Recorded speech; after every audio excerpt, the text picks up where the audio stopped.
Bismillah, alhamdulillah, wassalatu wassalamu ala rasulillah wa ala alihi wa sahbihi man wala. Amma ba'd, assalamu alaikum wa rahmatullahi wa barakatuh. If you've ever been to the masjid and heard a great lecture, a lecture that inspired you, made your iman go up, usually what happens after that is that you leave the masjid and your iman goes down. You don't feel that same motivation. So then you ask yourself later, maybe a day or two later, how do I increase my iman? How do I make it go back to that same height and that same level? So what do? So you might open the Quran and recite, maybe do some dhikr, but usually people, they're not very creative in how they do that. So what I did is look into the Quran to try to find out how does Allah subhanahu wa ta'ala advise us and guide us on how to increase our iman. Alhamdulillah, what's really beautiful is that in certain verses, Allah subhanahu wa ta'ala gives us the exact recipe on how to do that. So to give you an example of one of those verses and one of those surahs, in Surah Al-Mu'minun, Allah subhanahu wa ta'ala tells us how the believers are successful. Allah subhanahu wa ta'ala says, قَدْ أَفْلَحَ الْمُؤْمِنُونَ, that successful are the believers.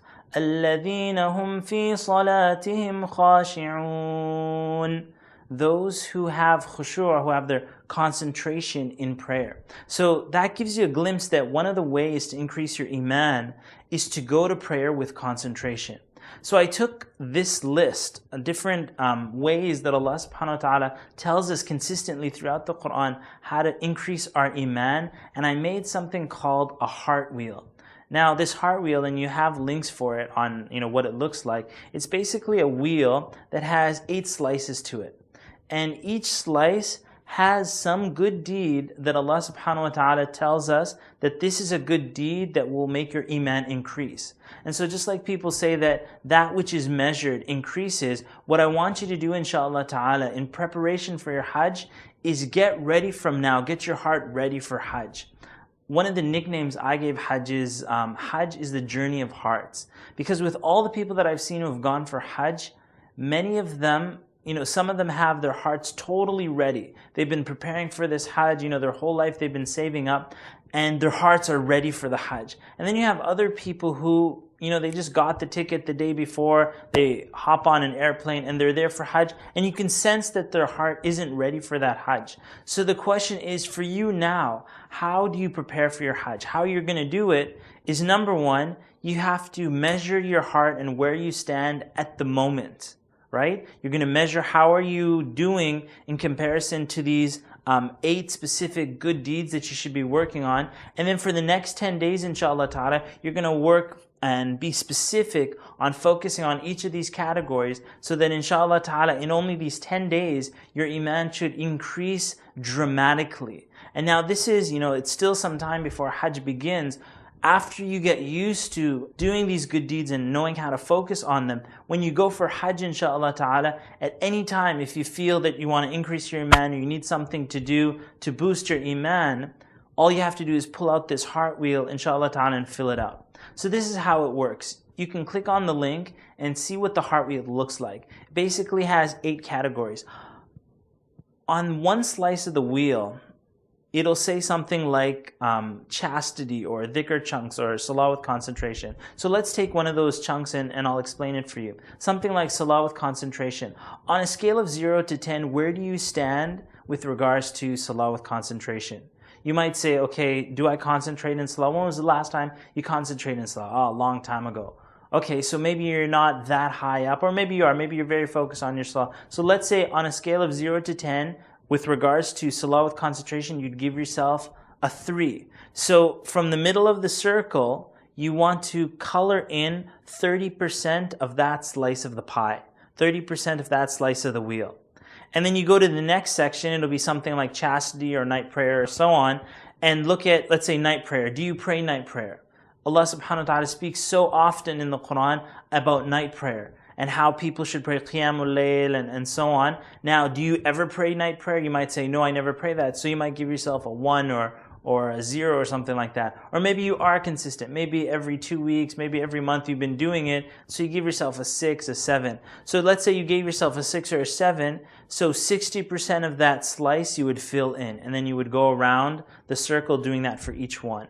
All right? So this is your assignment. You're going to take the link that says Heartwheel, and you're going to print out 10 copies of that. You're going to print out 10 copies, and you're going to measure yourself. You put day 1 today, and then after measuring yourself every single day, you're going to fill out this Heartwheel for the next 10 days so that you have a picture of what your heart looks like. On the Heartwheel, I'm going to go through each slice right now just so you understand what I'm talking about on each slice of the wheel. And then you're going to fill out on a scale of 0 to 10 how much you currently stand. And each day, you're going to measure yourself at the same time every day. Where do you stand on the wheel? So on the wheel, you'll have a slice that says Salah with concentration. So we're not talking about Salah and praying on time and so on, but your Salah with concentration. How well are you concentrating in Salah? And so on a scale of 0 to 10, let's say if you have tried to memorize some of the verses that you're reciting in the Quran and you're paying attention, you might give yourself, say, an 8 or 9. And if you're not praying with concentration currently, you might give yourself, say, a 1 or a 2 or so on. The next slice in the wheel is something I call dhikr chunks, chunks of the day in which you remember Allah subhanahu wa ta'ala. So that might be, for example, after prayers. After Salah, do you sit down and remember Allah subhanahu wa ta'ala? Maybe you're consistent in that and you're doing good with that, so maybe give yourself a 6 or 7 on that. Maybe there's times of the day, maybe after Asr, after Fajr, when you sit down and you remember Allah subhanahu wa ta'ala. You might give yourself higher marks for that as well, an 8 or a 9 or something like that. Or maybe after prayer, after you finish your Salah, you just immediately jump up and you run away. You're not even doing your dhikr. You're not even remembering Allah subhanahu wa ta'ala. So you give yourself a 1 or a 2. So the percentage, you color in that much in that slice of the pie. The next one is chastity. And what's meant by chastity is how a person protects their modesty. Allah subhanahu wa ta'ala says that those who were successful and those who entered paradise were those who protected their private parts, those who were modest, those who were chaste. So on a scale of 0 to 10, how modest are you in your life, and how much do you protect your chastity? Do you mix with the opposite gender a lot, or do you protect your chastity and so on? And you know best of what your scale is on a 0 to 10 scale. The next one is night prayer. And with regards to night prayer, how often or do you even pray the night prayer? So for a lot of people, they might actually not be praying their night prayer. So you give yourself a 1 or a 0, and maybe you are starting to get a little consistent with the night prayer. Give yourself a 6, give yourself a 7, and then start filling out 60%, 70% based on the number that you gave yourself. The next one is upright character. The people who go to paradise are those closest to the Prophet ﷺ in paradise are those who have the most noblest of character and upright character. So on a scale of 0 to 10, how's your character with the people? Do you treat people kindly and generously, and you're kind with your parents and so on and so forth? So mark yourself on a scale of 0 to 10 with regards to upright character.